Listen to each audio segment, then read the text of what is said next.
Howdy folks, we're here in Sausalito with Shane McCormack. We just finished this beautiful Montauk 17. What is it, a 1966 Sausalito. Shane, tell us a little bit about what this boat looked like when it showed up here. It had the typical Sausalito bow structure for, I guess it'd be like a casting deck wood platform up here. Similar console, but it all got ripped out off the paint. Old two-stroke motor? Two-stroke Merc, yeah. So it had been repowered at some point. I think, yeah, for sure. At least one time. And what do we have on here now? We're 90 horse, VF90 Suzuki 4-stroke. Why do you like the Suzukis? They don't get any better. Great engine. And what makes you say that? From its smooth, quiet performing to its ease of servicing and maintaining to its long life. Just a great product. Right on. So tell us about like the console and the seat and where does all this stuff come from? Yeah, so this is all specialty marine. The rails and fittings and helm sheet and cushions, consoles, forward hatches, bow lights, anchor lights, all come out of specialty marine. They come varnished and ready. They have a huge line of materials that restore these and make our life really easy. Yeah, I noticed you guys got a new rub rail on here too. I really like this one too because it's got like a little insert that goes in first and really the little rubber cleans up that edge. Gives it a little character.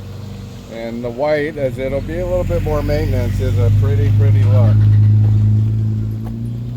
Right on. And then what do we do for electronics here? So electronics, we have the Garmin 943 XSV, VHF 115. The Garmin's bringing all our engine data, so it's our gauge and our map all in one, so we don't have a gauge blasted into the wood. We've got looks like you hung the key switch and some of the switching down there. Yeah, so we tried to avoid drilling into the wood anywhere we could, so we made a plate. We got bilge nav lights. Our trim switch there is actually the same trim switch that's on the engine cowling we fit into the panel, so if you needed to order one, order that one and it fits in there. And then you got the classic binnacle control I see there. Mm-hmm. All stainless, really matches the One of our signature moves is this recess fixture for the helm. If you don't do that, the knee knocker with the helm really takes up a lot of space. So yeah, tell me a little bit about that, because I saw when you were installing this, you were inside with a tape measure kind of measuring out the way that it feels when you're standing at the helm. Yeah, and a lot of it's more the thickness of this material and coming in with the sweeping of this piece right up to the bottom and not taking that meat, centering it as much as possible, mostly not taking material out of this so we maintain our structural. It's a tight fit, but she'll go. We've done it before on multiples of these, so I knew it'd go. And this is like a off-the-shelf fuel tank here? Yep, 22 gallons, whaler tank. We did a custom mount. We did these little blocks here that are on both sides, and that holds our left, right, and our fore and aft. And then up in here, the seats, the gussets of the seats right up in here have a little, they met the tank perfectly, so I put cushion weather stripping, and the tank is not going anywhere. Yeah, that's nice. Minimal impact, clean, simple, good drainage, all of that. I like what you did here too with the rigging tube, even though most of these whalers you never see them with the rigging tube, usually with like a spiral wrap, but it just comes out so clean when you do it like that. It's just, there's no other way. You got to do it because look how clean it is. We did also, all of that rigging off to the starboard side. We made sure to bring our battery on the port side. We're going to see here in a little bit, but I'm hoping we're going to balance out with all of that and not have a list as we're static in the water. All right, so you're offsetting some of the weight to try to counter. Exactly. And then you got your battery switch down here under the console, nice and protected. Yep, battery switch is over there, and then we've got battery charger and shore power here. where, you know, I brought it forward enough that it's protected from the rain, but you're not going to struggle to get a plug into it or turn the batteries on.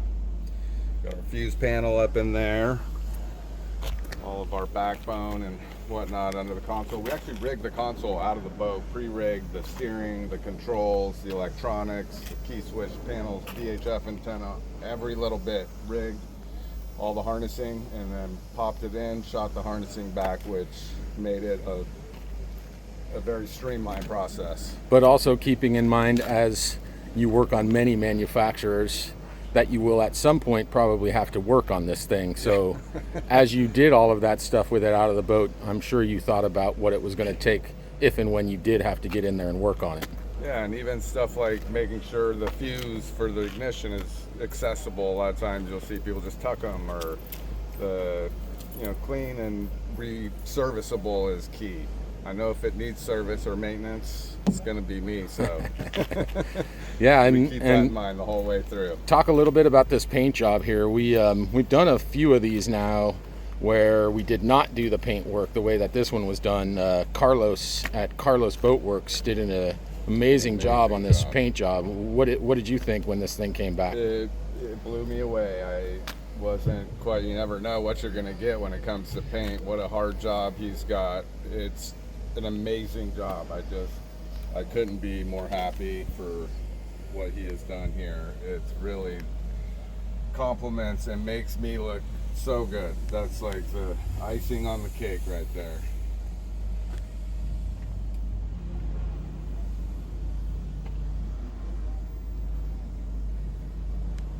A lot of these whalers will have the battery cable. There will be a junction back here that could be weathered. We see commonly it's a weak link, so we did take the note to full length battery cables up and into the engine. The connections will be here at the switch and battery and at the engine with no junctions in between. Yeah, that's a key actually, because I mean, we've worked on hundreds and hundreds of these whalers over the years, and that is just a constant problem spot in these things. Super weak link, yeah. Yeah, so that's awesome. So you replace the cables all the way from the motor up to the console. Exactly. That's great. One run. And The then little junction box over here is a little custom addition we do. You'll see others, they're going to be more of just a little cover, where this is a watertight sealed box.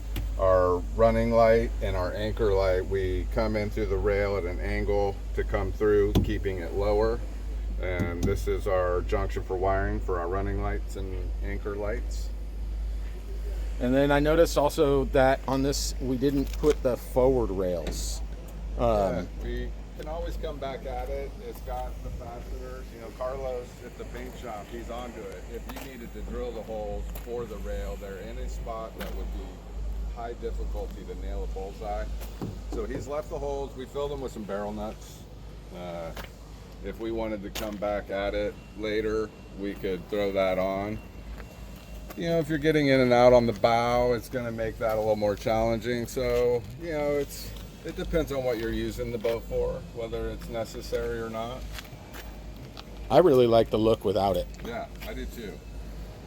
And let's introduce the owner of this project, The proud owner. Proud owner. Mr. Dane Faber. How How are do you, do? sir?